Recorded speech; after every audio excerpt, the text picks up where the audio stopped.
Most golfers don't struggle with rotation because of their swing mechanics. They struggle because their hips physically cannot rotate the way the golf swing demands it.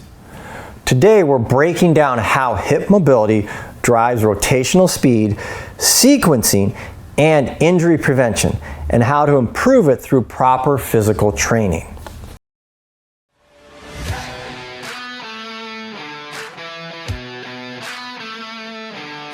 Across my career working with PGA Tour players, collegiate programs, elite amateurs, and developing juniors, hip mobility has been the single most common limiting factor, affecting both performance and durability.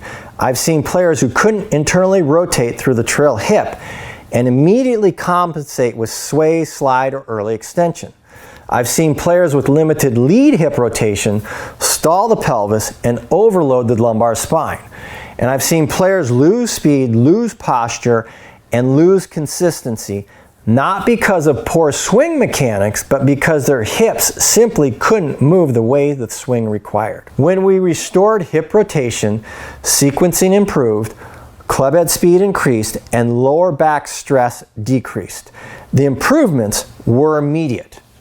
If the hips can't rotate, the body will find rotation somewhere else.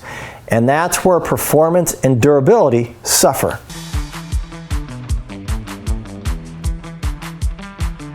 Golf requires a significant amount of hip rotation on both sides of the body. The trail hip must internally rotate to create depth in the backswing. The lead hip must internally rotate during the downswing to allow the pelvis to continue rotating through impact and to decelerate safely. External rotation allows the golfer to coil, maintain posture, and create separation between the pelvis and torso. The lumbar spine, by comparison, is designed for stability, not rotation. When hip mobility is limited, the golfer compensates with excessive lumbar rotation, early extension, side bend, or lateral movement patterns like sway or slide. These compensations reduce rotational speed, disrupt sequencing, and significantly increase stress on the lower back.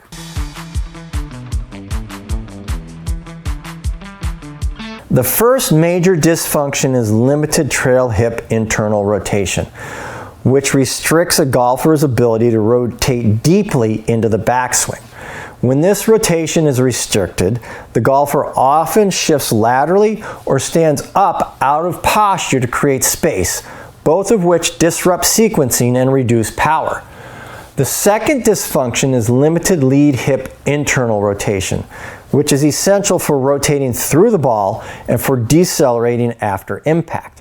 When lead hip rotation is limited, the pelvis stalls early, forcing the lumbar spine to absorb rotational forces that the hips cannot handle. The third dysfunction is restricted external rotation, which affects the golfer's ability to coil effectively, maintain posture, and create a powerful stretch between the lower and upper body. Without external rotation, the swing becomes more lateral and less rotational, reducing overall speed. And finally, many golfers lack functional strength and control of the hip musculature, meaning they cannot stabilize or actively control rotation they do have. Even if mobility is improved, without strength and stability, compensations will continue to show up in the swing.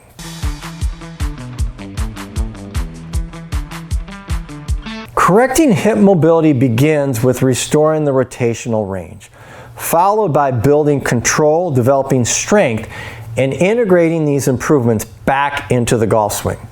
We start by restoring hip mobility through exercises that improve both internal and external rotations.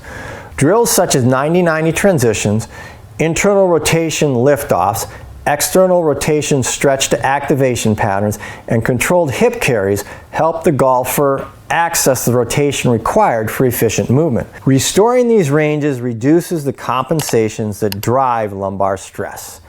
Next, we build strength and stability around this new mobility. We use resisted internal-external patterns with bands, controlled hip rotation activations, and hip pelvis stability drills such as hip airplanes and lateral hip strength work.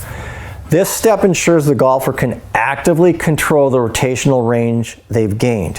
From there, we develop functional strength through single leg training. Split squats, lateral lunges, and step-down variations help reinforce hip stability and improve the golfer's ability to rotate and decelerate without collapsing into compensations. This is critical for both performance and injury prevention. Finally, we integrate these improvements into golf-specific movement patterns.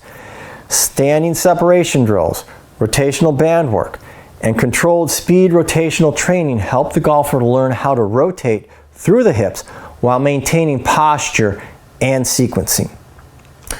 As the body adapts, swing volume is increased gradually to ensure the changes carry over to full swing speeds.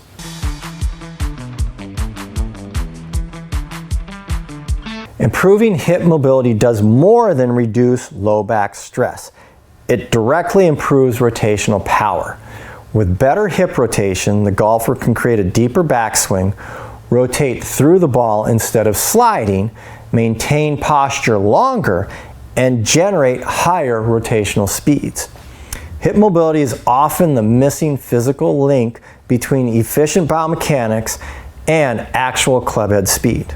Most golfers don't have a swing problem, they have a hip mobility problem.